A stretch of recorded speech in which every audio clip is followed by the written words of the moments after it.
Dog trainers earn a median of $39,990 a year, according to the most recent federal wage data.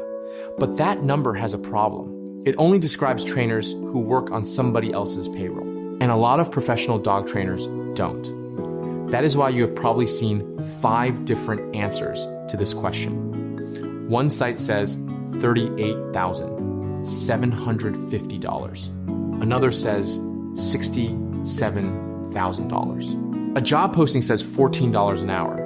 Then you call a trainer in your town and she charges $150 for a single session. None of those numbers are lies. They are measuring different things. Here's what the data actually says.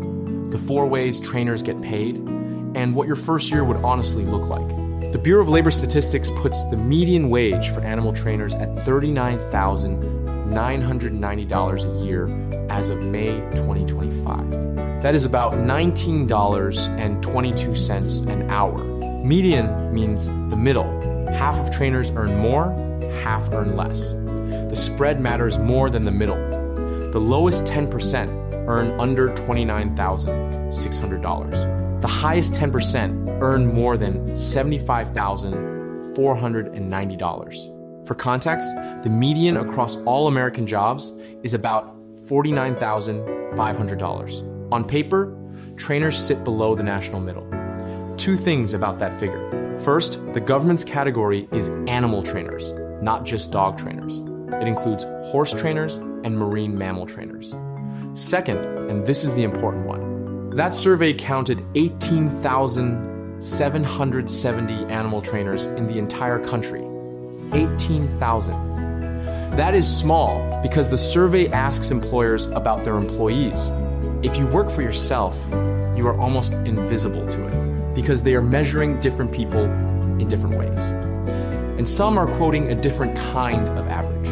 Start with the government's own numbers because this one surprises people. For the same job, in the same year, the Bureau of Labor Statistics publishes 2 figures. The median is $39,990. The average is $47,020. That is a $7,000 gap. Both are correct. The median is the middle person. The average adds everyone together and divides. So a handful of trainers at the top earn $75,000 and up. They pull the average away from what a typical trainer takes home. Then there are the salary websites. They build estimates from self-reported profiles and job postings, small samples.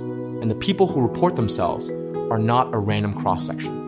So whenever you see a salary figure for this career, ask 2 questions. Is that a median or an average? And is it counting employees or business owners? There are 4 ways to get paid as a dog trainer.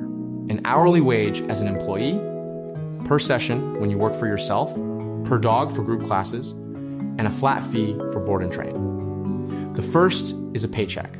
You train at a chain pet store, a daycare, a boarding facility, or a shelter. Entry-level roles at the big retail chains commonly post around $14 to $17 an hour. It is predictable, and somebody else finds your clients. The trade-off is a lower ceiling. The second is where most of the money in this industry lives. You set your own rate. Private sessions in 2026 are commonly quoted between $75 and $200 an hour. But be careful with that number. It is revenue, not income. It has to cover self-employment, taxes, insurance, fuel, equipment, and every hour you spend not training. Third, group classes. You are paid per dog. A 6-week course at $150 a dog with 8 dogs enrolled turns 1 hour of your week into $1,200. Fourth, board and train. The dog lives with you for 1 to 4 weeks. These commonly run $1,000 to $3,000 per week. The biggest invoices and by far the most labor. Most working trainers run 2 or 3 of these at once. Your first year is almost always your lowest earning year because income follows clients, and clients take time to find you. If you take a job as an employee, you start earning immediately, near the bottom of that range. It is steady. If you go out on your own, expect a slower start. Industry guidance generally puts break-even around 6 to 12 months, and full-time income at 1 to 2 years. That is not because new trainers are bad at training. It is because they are building a business. There are also real costs that never show up in a salary figure. No paid time off, no employer health insurance, and your hours bend toward evenings and weekends, because that is when your clients are not at work. One more thing from the federal data. Part-time work is common here. Plenty of trainers start alongside another job. That is a legitimate on-ramp, not a sign that you failed. Specialization and business skill move your income more than anything else. And the trainers at the top of that range are usually working for themselves. Specialize and your rate goes up. Behavior work, meaning reactivity, fear, and aggression, is harder and priced accordingly. So is service dog training. General obedience is the most crowded end of the market. Change your model and your ceiling moves. Group classes and board and train break the trade your hours for dollars math. Get better at business, and everything improves. Trainers who struggle are rarely bad with dogs. They're usually the ones who never got comfortable pricing their work.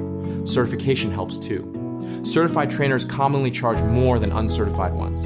But the real value is not the letters after your name. It is being able to explain why a method works. So, is dog training a good living? Honestly, as an employee, it is a modest paying job with steady hours and a real ceiling. On your own, it is a small business with a slow first couple of years and no cap beyond your rates and your capacity. If you need a predictable salary starting next month, this is probably not your field. If you want work you actually care about, it can pay well. This video comes from the Academy of Pet Careers, a pet career school in St. Charles, Missouri. We have been training people for this work since 1993, and our dog training program is online and open nationwide. Everything we teach is force-free and reward-based.